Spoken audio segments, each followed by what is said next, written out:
भी सज्जनों तथा आर्य बंधुओं, दो पक्ष शाश्वत है, आदि सृष्टि से है और अंत तक रहना है। ये विचार मैं अभी नेपाल के सवेठवा ग्राम में दिया, जो कि धर्म और अधर्म को लेकर ये विचार है। धर्म क्या है, अधर्म क्या है, इस्लाम धर्म है अथवा नहीं, इसका स्पष्टीकरण इस वीडियो में आप लोग पा जाएंगे। परमात्मा खोजने की वस्तु नहीं है। जब परमात्मा खोया नहीं है तो खोजेंगे क्यों? और खोए बिना किसी चीज़ का ढूंढना ये कैसा संभव है?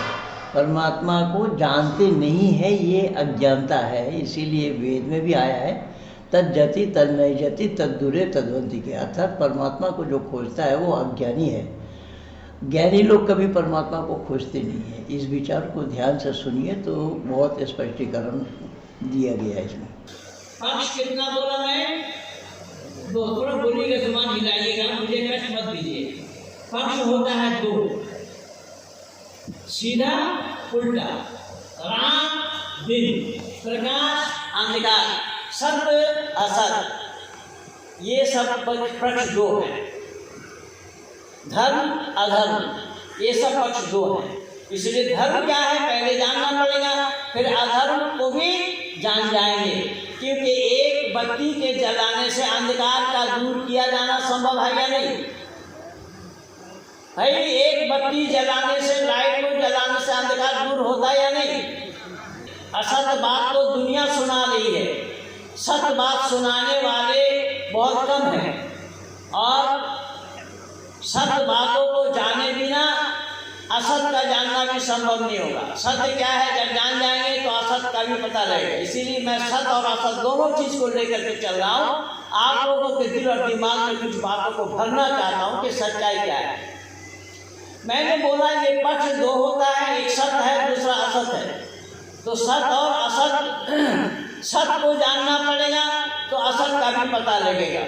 इसी तरीके से मैंने ये निवेदन किया कि सब पर प्रेम रखो, सब पर प्रेम रखो। ये बात वेद का है, वेदवाणी है। आत्म सर्वभूतेषु, समस्त आत्माओं को अपनी आत्मा के समान जानना, यानी अपने शरीर में चूंटी काटने से जितना कष्ट का अनुभव हम खुद कर रहे हैं, दूसरे के शरीर में चूंटी काट कर इतना ही कष्ट का अनुभव करना।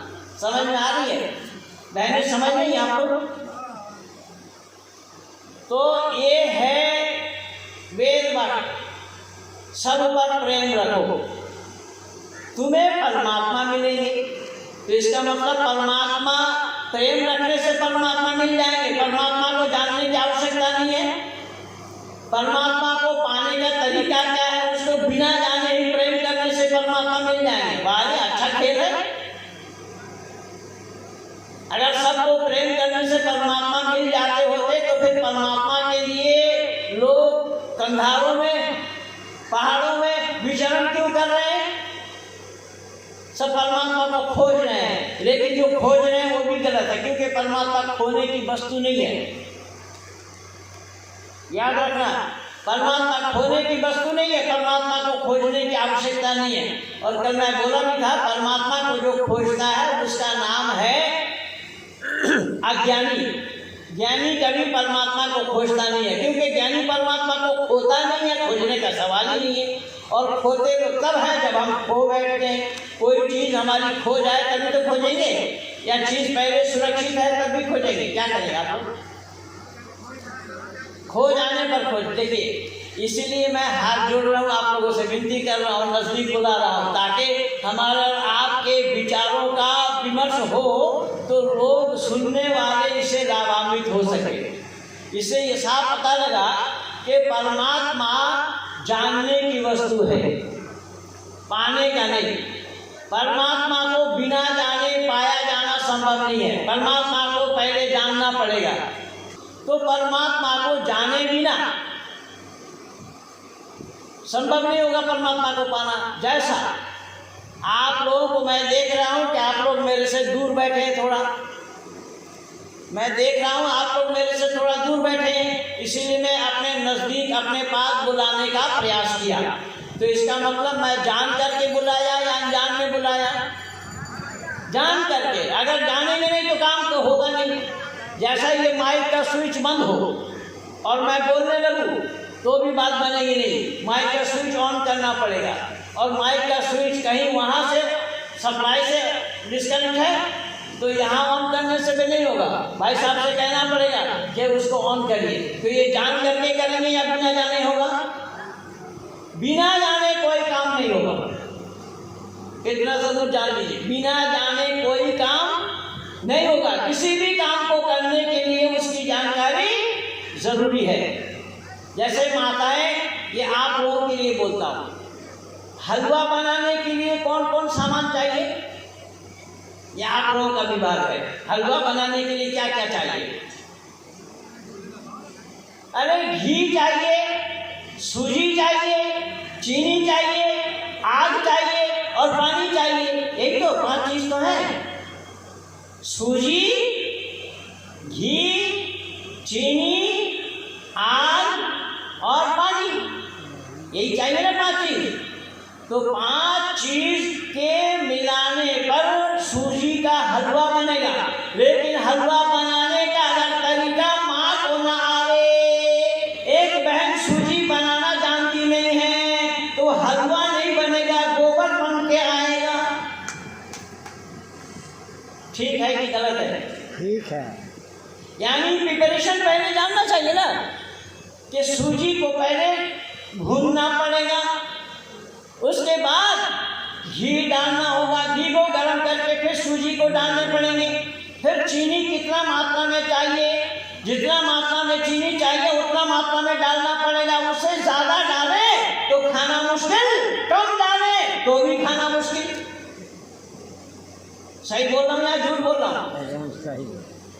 तो सूजी का हलवा जानकर बनाना पड़ेगा या बिना जाने कोई बना देगा? बिना जाने नहीं बनेगा। बिना जाने अगर कोई बना दे तो सूजी का हलवा नहीं बनेगा, उसको गोबर कहा जाएगा।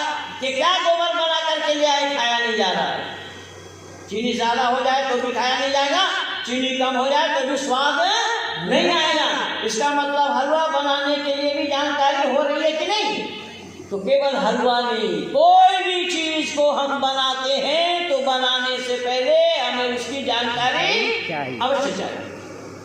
जानकारी के बिना बात बनेगी नहीं। तो इसीलिए परमात्मा को पहले जानना पड़ेगा। इन्होंने परमात्मा की जानकारी नहीं दी। परमात्मा मिलेंगे, तुम्हें परमात्मा मिल जाएंगे। सबसे प्रेम करो तो तुम्हें परमात्मा मिल जाएंगे। जैसे ही आधा छिटाक मान रखा है। परमात्मा का पाना इतना आसान काम है, परमात्मा का सानिध्य लाभ करना इतना आसान काम है।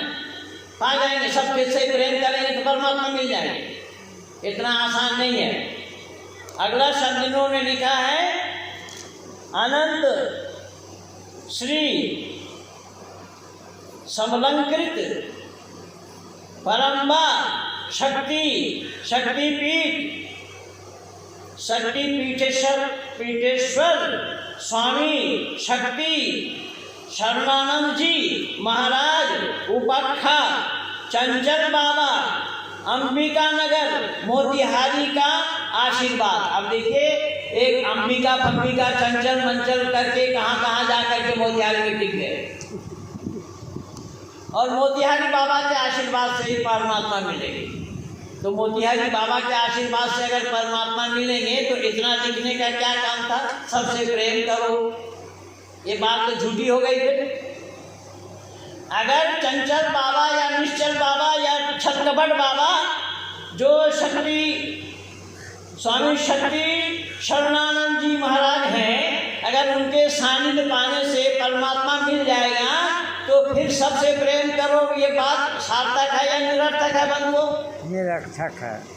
मैं ध्यान चाहूँगा आप लोगों का। अगर मैं गलत बोल रहा हूँ तो मुझे जरूर रोकिए, अगर मैं गलत बोल रहा हूँ तो मुझे बताइए कि साहब ये बात समझ में नहीं आ रही है या आपको ये गलत बोल रहे हैं। आप आगे क्या लिखा दीजिए, ईश्वर से प्रार्थना करें कि ईश्वर से क्या प्रार्थना करें?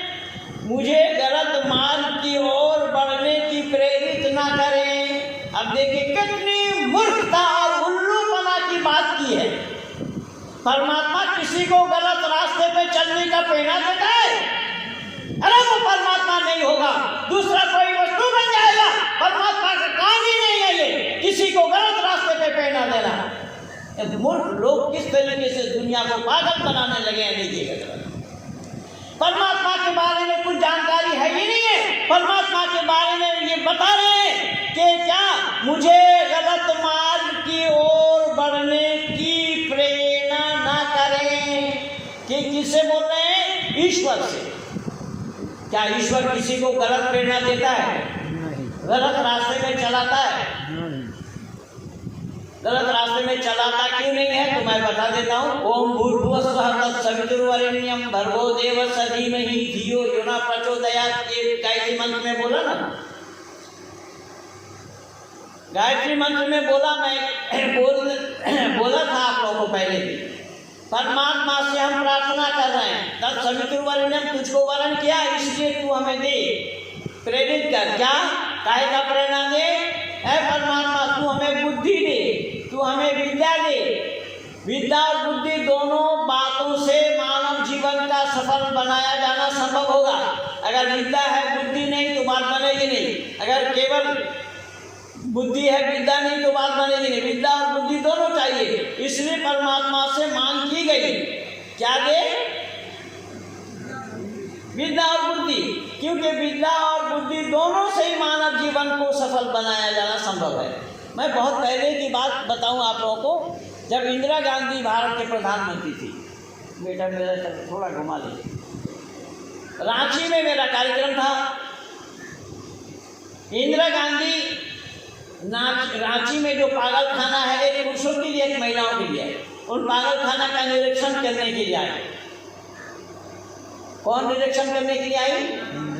भारत की प्रधानमंत्री, उन दिनों में प्रधानमंत्री थी। प्रधानमंत्री निरीक्षण करने के लिए आई तो पागल महिलाएं जो पागल खाना में थी ना, वो एक दूसरे के बाल नोच रही है। जब एक दूसरे के बाल नोच रही है तो इंदिरा गांधी बाहर से आवाज लगा कर कह रही है, अरे मुझे पहचानती भी हो, मैं कौन हूँ? मैं भारत के प्रधानमंत्री, मेरा नाम इंदिरा गांधी है। क्या बोला उन्होंने? अरे मुझे पहचानती भी हो, किनसे कह रही है?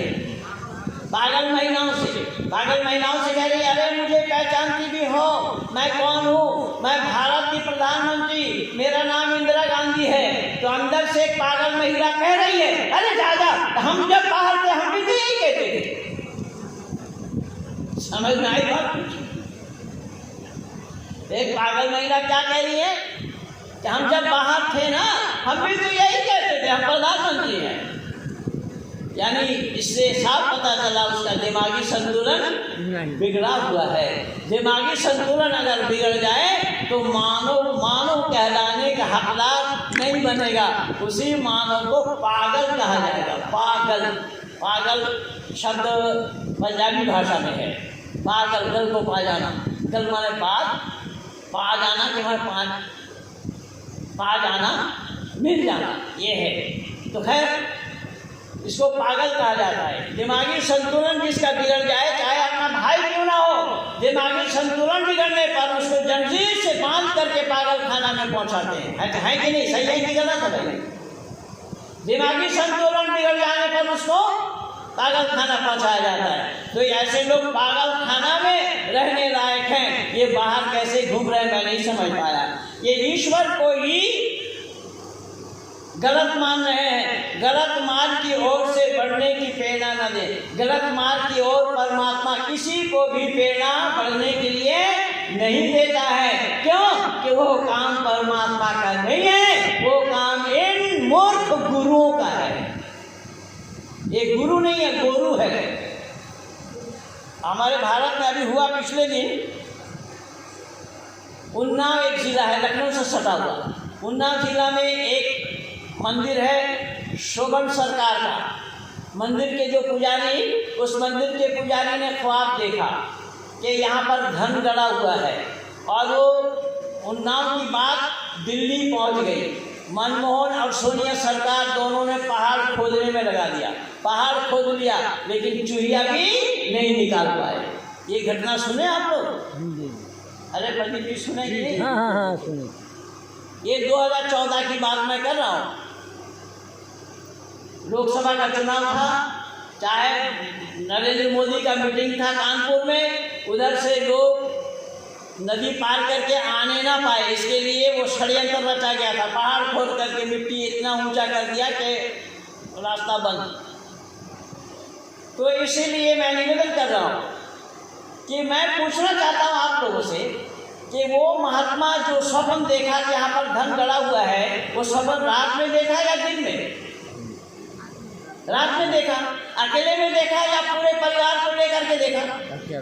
अकेले में देखा। जब अकेले में देखा, रात को देखा, वो स्वप्न वाली बात दिल्ली कैसे पहुंची भाई? भाई दिल्ली पहुंचने का क्या मतलब था? जो भारत सरकार ने वहां पर इतना आदमी लगा दिया पहाड़ खोदने में, और मिला कुछ नहीं। इसीलिए उन दिनों में मैं वीडियो बनाया, यूट्यूब में मेरा लगा हुआ है। इन्हें गुरु नहीं, गुरु घंटाल कहो, गुरु घंटाल। गुरु के लिए कर्तव्य क्या है सुनिएगा। गुरु के लिए कर्तव्य है यम नियम आसन प्राणायाम प्रत्याहार धारणा ध्यान और समाधि।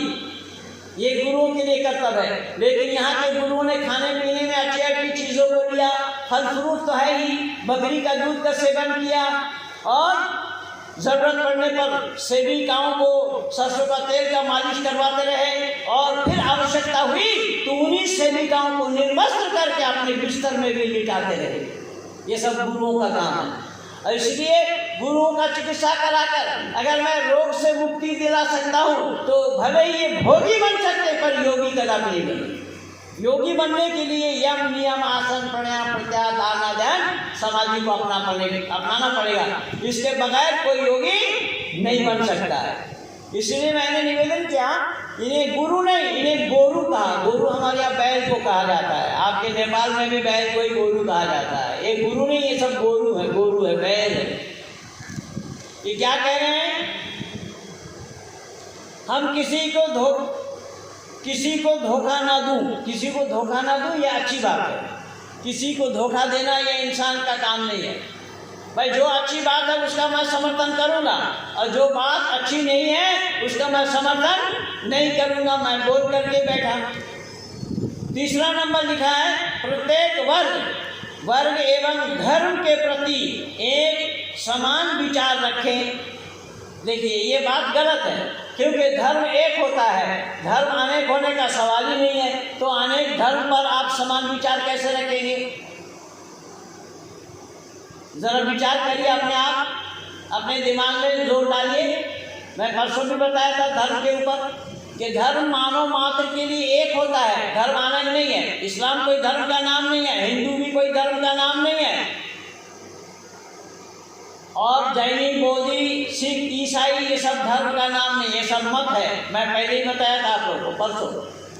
तो जब आप ये नहीं जान पाए धर्म को, तो फिर सबको, प्रत्येक को समान कैसे विचार करेंगे? प्रत्येक पर समान विचार आपका कैसा हो सकेगा जब धर्म अनेक नहीं है, धर्म एक है जिसका नाम सत्य सनातन वैदिक धर्म है।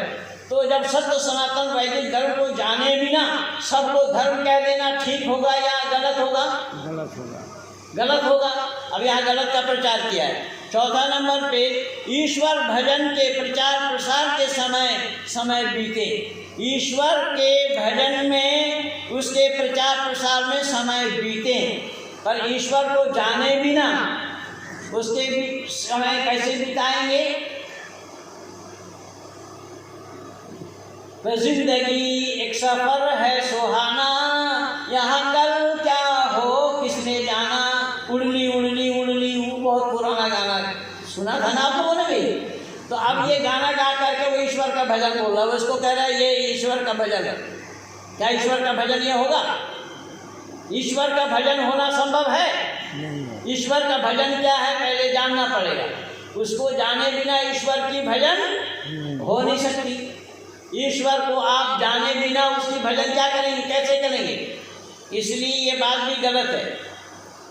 सत्य न्याय तथा धर्म के प्रचार प्रसार में सदा आगे रहूं, ये अपने व्यक्तिगत अपने लिए बोल रहे हैं। धर्म के प्रचार प्रसार के लिए जब धर्म आपने जाना ही नहीं तो उसके प्रचार प्रसार क्या कहेंगे? क्या तिलक लगाना धर्म है? वो भी कपाल कैसा रंगा है देखिए, कहीं लाल है तो कहीं सादा है तो कहीं पीला है, कहीं लंबा है तो कहीं गोल है, कहीं आड़ा है तो कहीं खड़ा है, कहीं बिंदी है तो कहीं कुछ है, कहीं 111 नंबर है तो कहीं इस तरीके से ये चल रहा है। दुकान चलाने का दुकानदारों का मतलब क्या है? दुकानदारों का मतलब है दुकान किसी और की चल रही तो हमारी क्यों नहीं चलेगी भाई?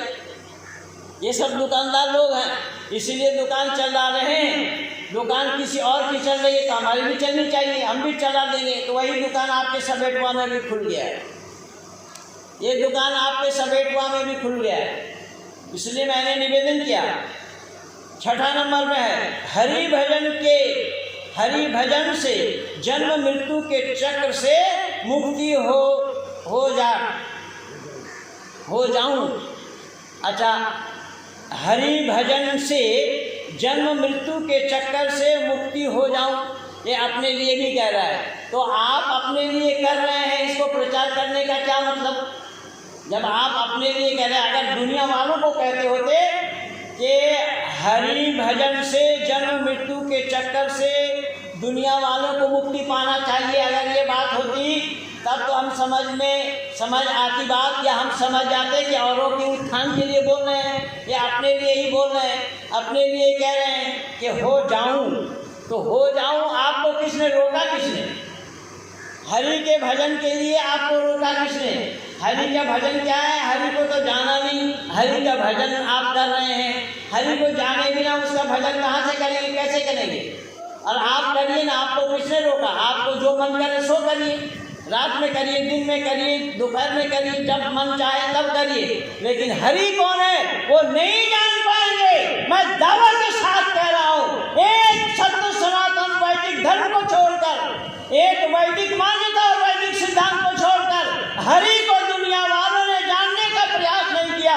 ये जितने अड़े बड़े जितने जो कुछ भी है, मैं एक छोटा सा प्रमाण दे रहा हूँ। छोटा सा प्रमाण मेरा ये है कि एक बच्चा है, वो बच्चा जन्म के दिन से लेकर के 12-15 वर्ष तक वो बड़ा हो रहा है।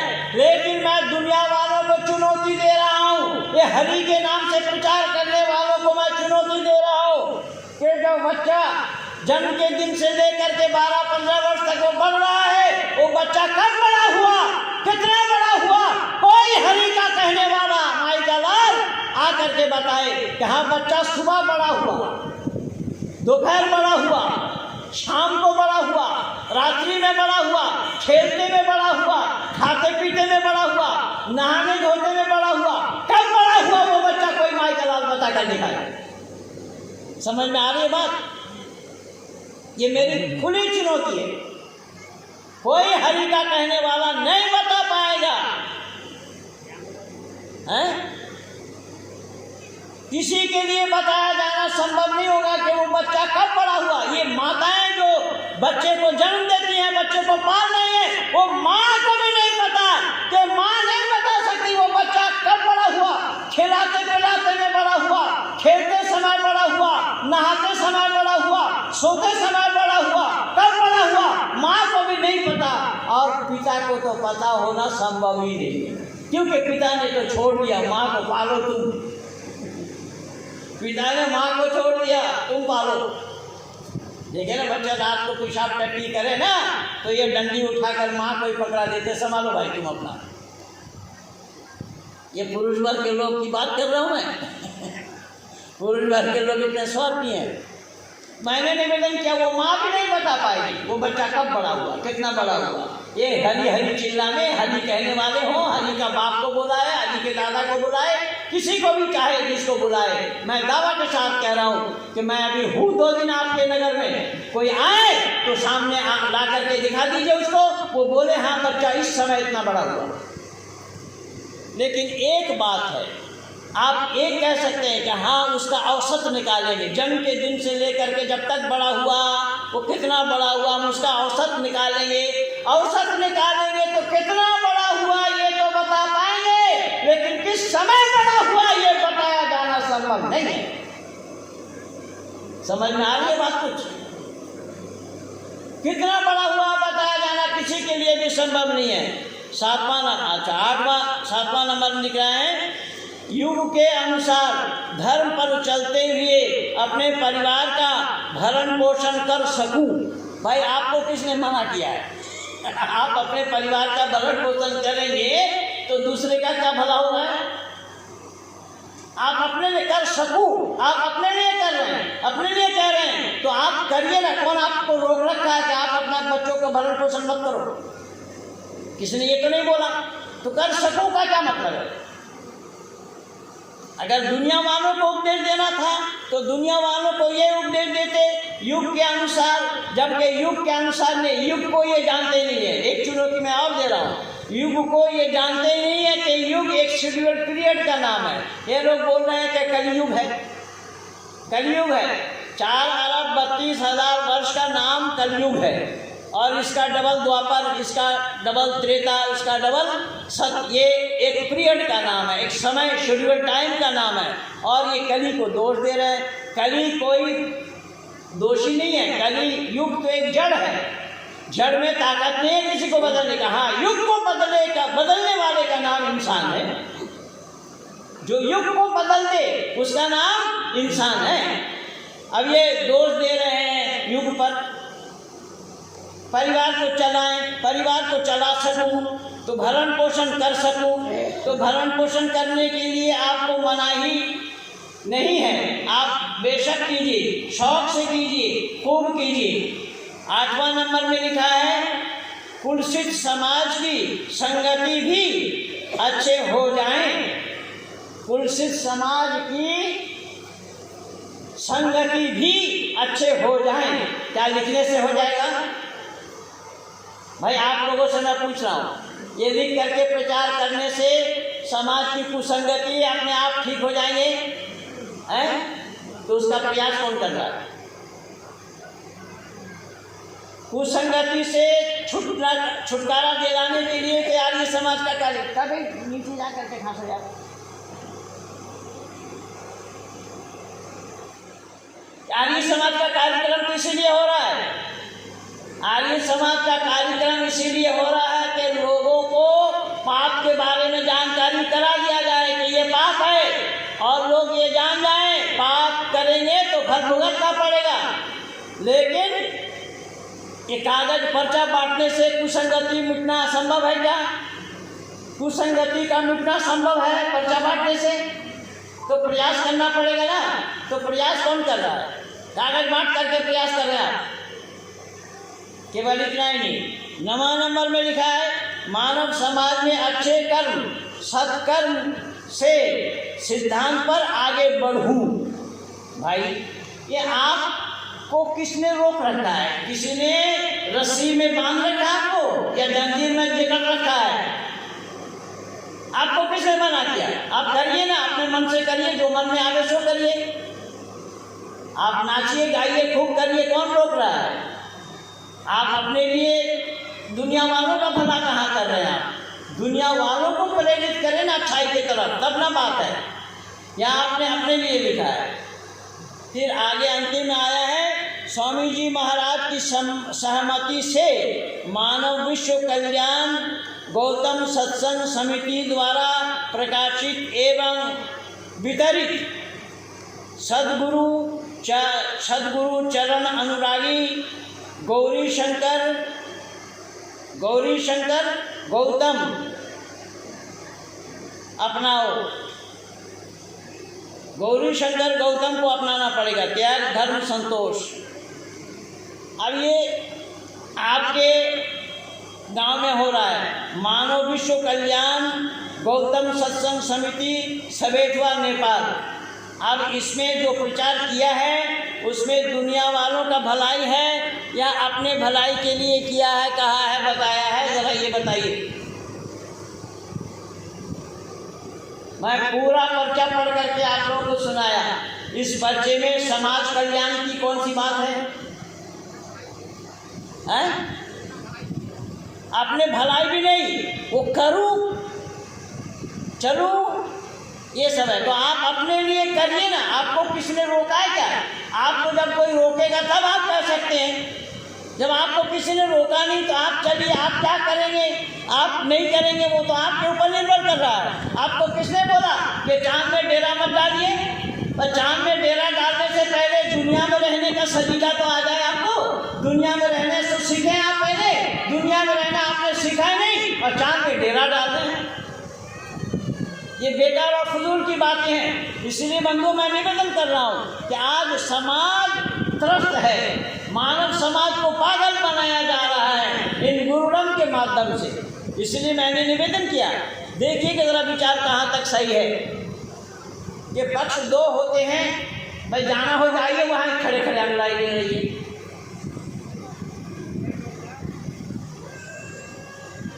पक्ष दो होता है, मैं बोला हूँ आप लोगों को। एक उदाहरण मैं और दे रहा हूँ। एक होता है धर्म, दूसरा होता है अधर्म। एक होता है पाप, दूसरा होता है पुण्य। एक होता है प्रकाश, दूसरा होता है अंधकार। तो ये शाश्वत है, ये आदि सृष्टि से है और अंतिम तक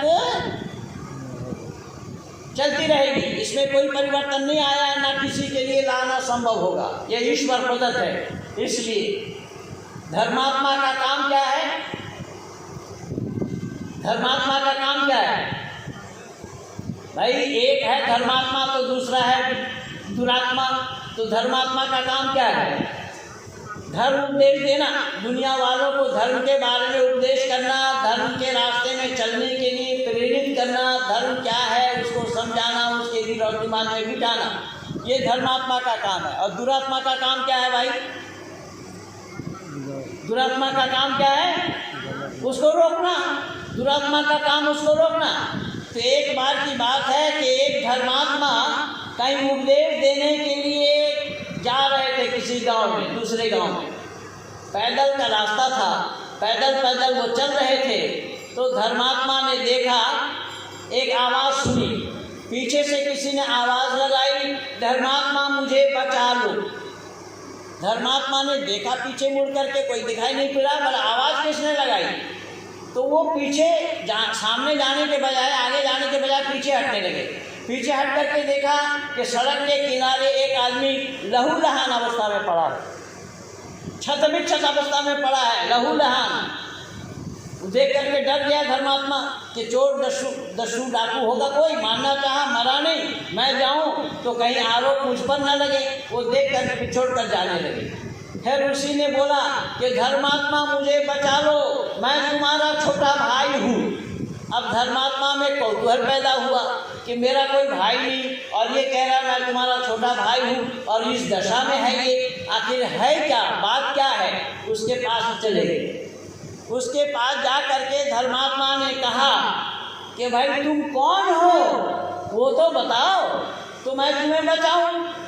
उसने बोला मैं कौन हूँ ये मैं बताऊंगा, तुम छोड़कर भागोगे। बोले मैं बताऊंगा नहीं, तुम पहले बचाओ मुझे। बूढ़े हो गए पर अकल नाम की कोई चीज़ नहीं है। यही सब अवस्था है, क्या करें। तो उसने बोला कि मैं तुम्हें बताऊंगा सच्चाई, छोड़कर भागोगे। उसने बोला नहीं, आखिर तू बता, तू है कौन? ये मैं 94 में एक आर्टिकल लिखा था, शैतान की कहानी, इसका हेडिंग था, शीर्षक इसका था शैतान की कहानी। तो शैतान शब्द हमारा नहीं है, शैतान शब्द है इस्लाम का। अश-शैतानु जासून अला क़ल्बि बनी आदम फ़इज़ा ज़करल्लाह ख़नसा वअज़ग़फ़र वस्वसा। हदीस में आया है कि शैतान जब दुनिया के लोगों को वसवसा देता है, धोखा देता है, तो अल्लाह की याद से वो दूर हो जाता है। और जब लोग अल्लाह की याद में रहते हैं तो शैतान उससे दूर भागता है। तो यहाँ ये कहा गया अश-शैतानु जासून अला क़ल्बि बनी आदम फ़इज़ा ज़करल्लाह ख़नसा वअज़ग़फ़र वस्वसा। शैतान उसको धोखा देता रहता है। तो उसने बोला शैतान, अब ये धर्मात्मा बोले शैतान और मैं तुम्हें बचाऊंगा। वो तो बोला औज़ा वला कुव्वता इल्ला बिल्लाहिल अलीय्यिल अज़ीम। अरे मैं तो अल्लाह से भी पनाह मांगता हूँ, क्या अल्लाह मैं शैतान के वसवसा में ना फंसूँ, शैतान के धोखे में ना आऊँ। मैं तो अल्लाह वाला हूँ, अल्लाह मैं शैतान के फेरे में क्यों पड़ूँ? तो वो बोलने लगा। शैतान ने बोला देख मैं तुझे ठीक ठीक बोला हूँ कि मैं तुम्हारा छोटा भाई हूँ, मुझे बचाओ। बोले तुझे मैं नहीं बचाऊंगा। तो उस शैतान ने बोला कि अगर तू मुझे नहीं बचाता है, मैं मर जाऊं तो तू भी मरेगा। क्या बोला उसने? जी क्या बोला उसने? अरे मैं अगर मर गया तो तू भी मरेगा। अब वो कहने लगे भाई तेरे मरने से मैं क्यों मरूं? बोले यार यही तो बात है कि मैं ठहरा शैतान। मैं दुनिया वालों से ये कहता हूँ कि धर्मात्मा के उपदेश मत सुनना, धर्मात्मा के नजदीक मत आना, धर्मात्मा के पास मत जाना। ये सब तो मैं दुनिया वालों को सुनाता हूँ और मैं हूँ दुरात्मा। तो मैं अगर मर गया तुम अपनी दुकान कहाँ चलाओगे? समझ में आई बात? तो ये ऑल्टरनेट व्यवस्था हमेशा हमेशा के लिए है और हमेशा हमेशा के लिए रहना है। धर्मात्मा है तो दुरात्मा भी है, साथ साथ है, आगे पीछे, एकदम ज़्यादा दूर नहीं, क्योंकि ये शाश्वत है। आदि सृष्टि से ही ये पक्ष दो है। इसलिए बंधुओं, हमें और आपको ये जानना बहुत ज़रूरी है कि इसको जाने बिना हम मानव जीवन को सफल नहीं बना सकते। ये सब खोल खोल करके मैंने आप लोगों को बताने का प्रयास किया है और आप लोग अगर इन बातों पर चिंतन और मनन करेंगे, चिंतन और विचार करेंगे, मेरी बात अगर समझ में आ रही है तो हर एक बात के अंदर में भाव भरा हुआ है।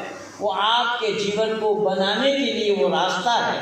मानव जीवन सफल से सफलतम के ओर किस तरीके से हम ले जा सकते हैं, उसके लिए ये तरीका है।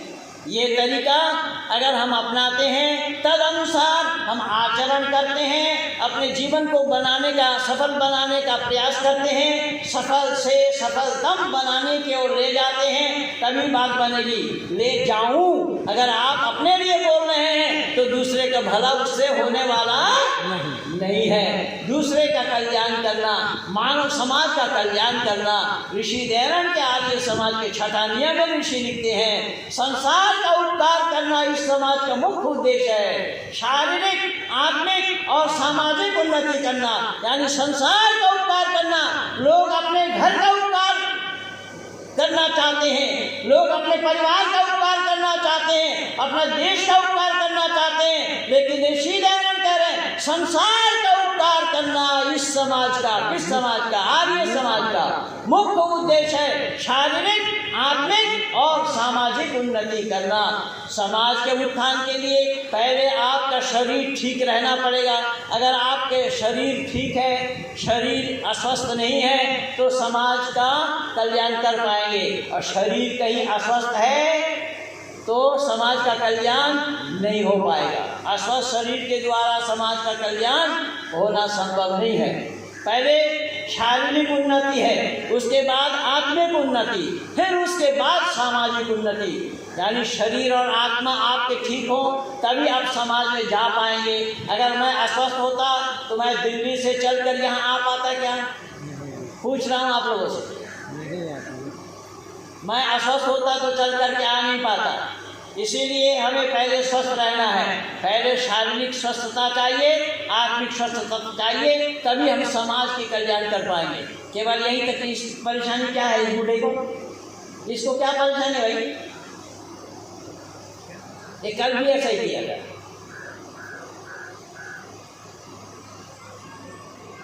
ऋषि दयानंद आर्य समाज के नवा नियम में क्या लिखते हैं देखिएगा। ऋषि दयानंद आर्य समाज के नवा नियम में लिखते हैं कि अपने ही उन्नति में संतुष्ट न रहना चाहिए। शब्द पर ध्यान देना।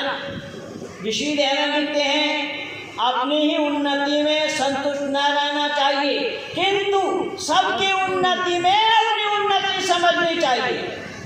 समझ में आई बात? ऋषि दयानंद के विचार देखिएगा।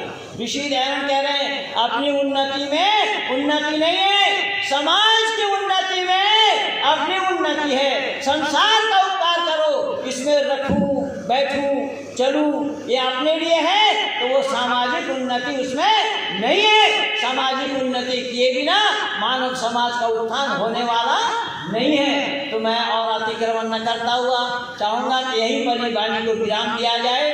11:30 बज रहा है, मैं आप लोगों का 12 न बजाऊं और अपना भी बजने न दूं, इसीलिए मैं यहीं पर ही अपने को रोक रहा हूं। कहीं पर मेरे वक्तव्य में आप लोगों को संदेह हुआ हो, शक हुआ हो, ज़रूर पूछिएगा। मैं 5 मिनट का समय दे रहा हूं आप लोगों को कि किसी को कुछ पूछना हो, सवाल करना हो तो बंदा हाजिर है, पूछिए किसी को कोई क्या पूछना है, मजा करके देखिए। भाइयों, मैं आप लोगों को निवेदन कर रहा हूँ, इन माशा जी को टिक्की भले ही रख लिए हों और कपाल में जो बिंदी लगाया देखिए उसमें कितना नक्शा बनाया है।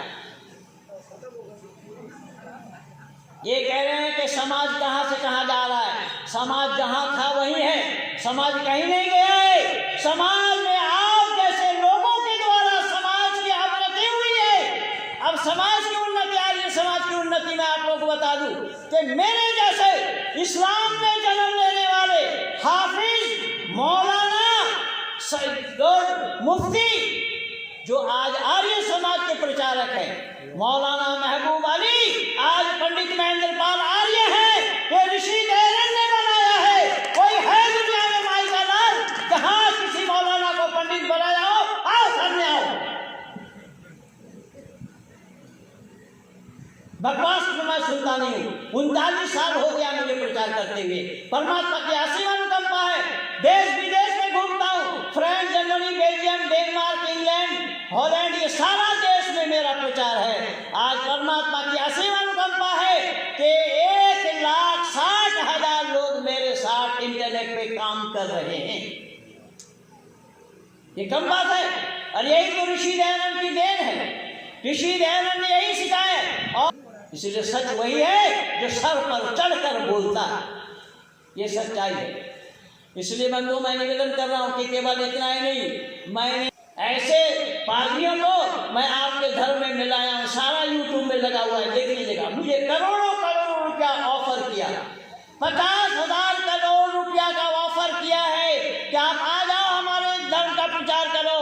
मैंने कहा कि धर्म पैसा से खरीदा नहीं जा सकता। धर्म खरीदने की, बेचने की वस्तु नहीं है, धर्म आचरण करने की चीज है। दुनिया जानते ही नहीं है धर्म क्या है। मैंने निवेदन किया, ऐसे ही 50,000 करोड़ एक नहीं 2-3 संप्रदाय वालों का ऑफर आया हुआ है मेरे पास। और आज नहीं, 1-2 वर्ष नहीं, कई वर्ष हो गए हैं। मेरा काम यूट्यूब में जा करके देखिए, youtube.com चैनल पंडित महेंद्र पाल आर्य लिखे पा जाएंगे। मैंने निवेदन किया, जो काम करेगा वही बोलेगा।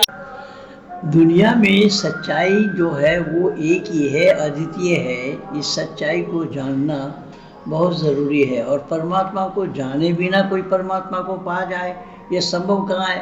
परमात्मा को जानने के लिए तो योगियों का जो योग है, योग साधना करते हैं, साथ ही साथ जो पहाड़ पर्वत में साधना के बल पे परमात्मा का सानिध्य लाभ करना चाहते हैं, ये क्यों होता, कैसे होता।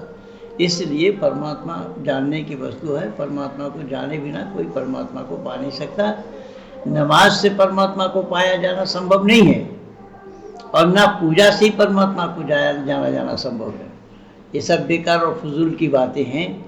इसका बहुत सारा प्रमाण मेरे पास है और दिया हूँ और दूंगा भी। इन्हीं शब्दों के साथ इस वीडियो को शेयर कीजिए, लाइक कीजिए, सब्सक्राइब कीजिए और आइकन बेल दबाना ना भूलना। धन्यवाद के साथ मैं लिखवाएंगे।